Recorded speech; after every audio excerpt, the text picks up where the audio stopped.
Hi friends. நிறைய நேரம் நம்ம நிறைய சம்பாதிக்கல, பெருசாக வளரல. நம்ம சுற்றி இருக்கிறவங்களாம் நல்லா சம்பாதிச்சிருக்கிறான், நம்ம கூட படித்தவங்களாம் நல்லா இருக்கிறான், நம்ம ஏன் இப்படி இருக்கிறோம், எல்லாரோட நம்ம நிறைய மார்க் எடுத்தோமே அப்படின்லாம் கூட யோசனை பண்ணுவோம் ஃப்ரெண்ட்ஸ். ஆனால் ஜெயிக்கிறதுக்கு காரணம் பொதுவாக உலகத்தில் என்ன தெரியுங்களா சொல்கிறாங்க, நிறைய காரணங்கள் இருக்குது. அது ரொம்ப முக்கியமான காரணம் என்ன தெரியுமா, நீங்கள் தான் இருக்கும் ஜெயிக்காமல் இருக்கிறதுக்கு. நாம தான் காரணம்னு எப்போ நம்ம உணர்றோமோ அப்போதான் அடுத்த லெவல் போகிறதுக்கான முதல் பாயிண்ட். இந்த ஜெயிக்காதவங்களாம் பாருங்க ஃப்ரெண்ட்ஸ், பொதுவாகவே எல்லார் மேலேயும் ஏதாவது ஒரு குறை சொல்லுவாங்க. உலகமே உங்களை சுற்றி இருக்கிற எல்லாரும் உங்களை குறை சொல்கிற மாதிரியும் உங்களுக்கு எதிராக செயல்படுற மாதிரியும் இருக்கிற மாதிரி தோற்றத்தை அவங்களாவே சம்டைம்ஸ் உண்டு பண்ணிப்பாங்க. அப்போ நான் சொல்கிறது, பெருசாக ஜெயிக்கலைன்னா, பெருசாக அடுத்த லெவல் போகலன்னா அதுக்கு நிறைய காரணங்கள்ல நாம் ரொம்ப முக்கியமான காரணம் எப்போ நம்ம உணர்றோமோ அப்போ அடுத்த லெவல் போகிறோம். இப்போ பெருசாக ஜெயிக்கலன்னா அதுக்கு நிறைய காரணங்கள்ல நம்ம ஒரு சில காரணங்கள். முக்கியமாக நம்பர் 1 ஃபர்ஸ்ட் என்ன தெரியுங்களா, சீரியஸ்னஸ் இல்லாதது ஃப்ரெண்ட்ஸ். எப்போ ஜெயிச்சே ஆகணுன்ற எண்ணம் இல்லாதது, ஜெயிக்கணுன்ற வெறி இல்லாதது, எப்பனா ஜெயிச்சிக்கலாம் அப்படின்ற அந்த சோம்பேறித்தனம், சீரியஸ்னஸ் இல்லாதது கண்டிப்பாக இருக்கு. 6 மணிக்கு காலையில் எழுந்துக்கணும்னு நினைக்க சொல்ல அது முடியலப்பா அப்படின்னு சொல்ல, அது யாரோட தப்பு? நம்ம அப்படியே சுகமாக விட்டத்தை பார்த்துன்னு அப்படியே பப்பரப்பான்னு படுத்துன்னு தூங்கினா எவன் கை தூக்கிட்டுன்னு போவான்? என்ன நான் ட்ரை பண்ண முடியல அப்படின்னா நான் அடிக்கடிக்கு சொல்கிறது தான், எப்படிங்க ட்ரை பண்ணால் முடியாமல் போயிடும்? எழுந்துக்க முடியலன்ற மனசு இருக்கிறதுனால தானே எழுந்துக்காமல் இருக்கிறோம். ஒருத்தர் ட்ரை பண்ணி இந்த சேரை தூக்கணும்னா ட்ரை பண்ணால் தூக்க முடியுமா? தூக்கணும்னு நினச்சாதான் இந்த சேரை தூக்க முடியும். எழுந்து நிற்கணும்னு நான் நினச்சேன்னா எழுந்து நிற்கணும்.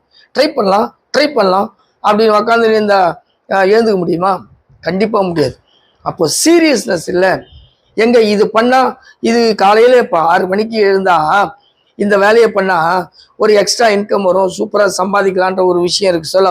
சப்போஸ் 6 மணிக்கு எழுந்துக்க சொல்ல இன்னும் ஒரு அரை மணி நேரம் தூங்கினா எப்படி சுகமாக இருக்கும் அப்படின்னு நினச்சா எப்படி எழுந்துக்க முடியும்? இதே 6 மணிக்கு எழுந்துக்கலன்னா 8 மணிக்கு இன்னும் ஜெயிலில் எடுத்துன்னு போய் போட்டுட்டு 1 மாதம் கழித்து இன்னும் வைக்கணும் அப்படின்ற ஒரு சுச்சுவேஷன் இருந்துச்சுன்னு வச்சிங்க, நீங்கள் எழுந்து பார்க்காம இருப்போமா? அப்போ சீரியஸ்னஸ் இல்லாதது. எங்கேயோ ஒரு ஃபாரின் டூர் போகிறோம், 6 மணிக்கு ஃப்ளைட் அப்படின்னா 4 மணிக்கு ஏர்போர்ட்டில் போய் நீ உக்காந்துக்கல ஏன்? அப்போ அங்கே சீரியஸ்னஸ் இல்லை, ராசு அதிகம். அந்த மாதிரி மை டியர் ஃப்ரெண்ட்ஸ், திரும்ப நான் உங்களுக்கு சொல்கிறது தான், சீரியஸ்னஸ்ஸை தயவுசெய்து உண்டு பண்ணி இது கண்டிப்பாக இதை பண்ணி ஆகணும். பண்ணலைன்னா பெரிய விளைவுகள், மிகப்பெரிய டேஞ்சரான விளைவுகள் வரும் அப்படின்னு நீங்கள் நினைக்க சொல்ல வரும். நாளைக்கு பார்த்துக்கலாம், நாளைக்கு ஜெயிச்சிக்கலாம், அப்புறம் செய்துக்கலாம், உருப்படவே முடியாது. அப்போ சீரியஸ்னஸோடு இருக்கணும் மை டியர் ஃப்ரெண்ட்ஸ். இது நம்பர் 1.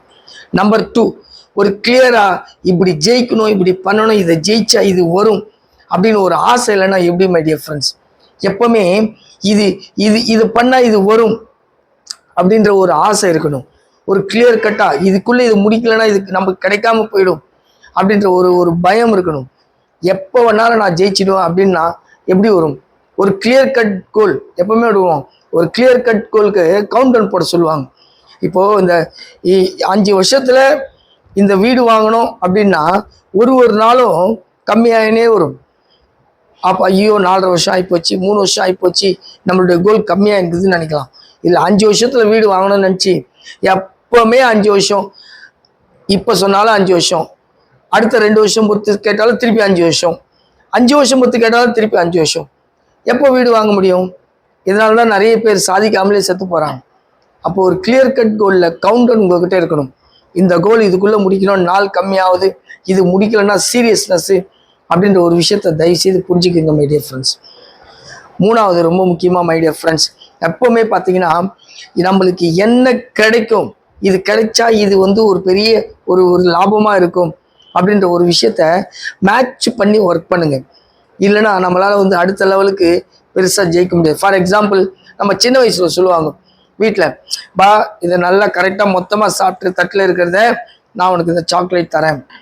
அப்போ என்ன பண்ணுவோம், அது கிடைக்குது அப்படின்றதுக்காக நம்ம அதுக்காக ஒர்க் பண்ணுவோம், அதுக்காக சாப்பிடுவோம். அதே மாதிரி ஏதோ ஒரு விஷயம் கிடைக்குது அப்படின்னு நம்ம நினைக்க சொல்லதான் அதை செய்யறதுக்கான ஆசை மனசுக்குள்ள தூண்டுகோலாக இருக்குது. காலையில் நம்ம எழுந்துக்கணும் அப்படின்னு நினைக்க சொல்லி இது கிடைக்குது அப்படின்றத திங்க் பண்ணுங்க. 1 மணி நேரம் எக்ஸ்ட்ரா ஒர்க் பண்ணால் இது கிடைக்குது, காலையில் சீக்கிரமாக இருந்தால் இது கிடைக்குது, லேட்டாக 7 மணிக்கு சாயந்தரம் வீட்டுக்கு போயிட்டு உக்காந்து டிவி பார்க்கறதுனால பிரயோஜனம் கிடையாது. சரி 7லேருந்து ஒரு 9 மணி வரைக்கும் ஒரு 2 ஹவர்ஸ் ஏதாவது ஒர்க் பண்ணால் இது கிடைக்குது அப்படின்ற ஒரு விஷயத்த மேட்ச் பண்ணுங்கள். நம்மளால் சூப்பராக அந்த விஷயத்த ஆர்வமாக பண்ண முடியும். அப்போ நான் உங்களுக்கு சொல்கிறது ஒரே விஷயம் மை டியர் ஃப்ரெண்ட்ஸ், திருப்பி சொல்கிறது, இந்த மாதிரி விஷயங்கள் மைண்டுக்குள்ளே வச்சிங்க. அப்போ நம்பர் 1 சீரியஸ்னஸ் வச்சுக்கிங்க.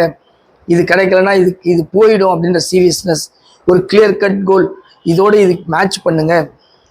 அதுக்கு இது கிடைச்சா இது கிடைக்கும் அப்படின்ற மாதிரி விஷயங்களோட மேட்ச் பண்ணுங்கள் ஃப்ரெண்ட்ஸ். நான் எப்போவுமே சொல்லுவேன், உங்களுக்கு 1000 பிரச்சனை இருக்கலாம், யாருக்கு தான் பிரச்சனை இல்லை?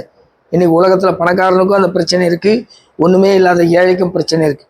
அப்போ நான் உங்களுக்கு சொல்கிறது, சீரியஸ்னஸோடு ஒர்க் பண்ணுங்கள். இன்றைக்கி இருக்கிற 1000 பிரச்சனைகள் கண்டிப்பாக ஒரு காலகட்டத்தில் காணாமல் போயிடும். எக்ஸ்ட்ரா 2 ஹவர்ஸ் ஒரு நாளைக்கு உங்களுடைய எல்லா செயல்களும் சூப்பராக வரும். என்ன பண்ணலாம் ஏது பண்ணலாம், நான் 1000 விஷயங்கள் சொல்கிறோம். அதில் ஒரு விஷயம் தான் அந்த ஃபைனான்ஷியல் ஆக்டிவிட்டீஸ். மற்றவங்களுக்கு நம்ம சொல்லிக் கொடுக்கறது மூலமாக சூப்பராக சம்பாதிக்கலாம். நம்ம சேவ் பண்ணுறது மூலயமா நம்ம சம்பாதிக்கலாம். நான் உங்களுக்கு சொல்கிறது, நிறைய ஏர்ன் பண்ணுறீங்களா, சேவ் பண்ணுறதுக்கு சொல்லித்தரோம். Life insurance, health insurance, mutual fund, stocks, இதுதான் உலகத்தில் அடிப்படையாக. நம்ம அடுத்த லெவல் போகணும், ஃபேமிலியை சேஃப்டி பண்ணணும், கரெக்டாக சேவிங்ஸ் பண்ணணும், மற்றவங்கள அதிகமாக சம்பாதிக்கணும். அப்போ சம்பாதிக்கிறீங்களா, நாங்கள் உங்களுக்கு ஐடியா தரோம்.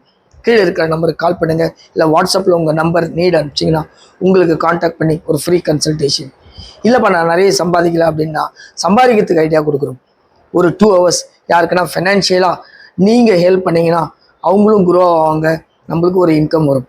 திருப்பி life insurance, health insurance, mutual fund, stock எல்லாம் நாங்கள் ஃப்ரீயாக சொல்லித்தரோம் மை டியர் ஃப்ரெண்ட்ஸ்.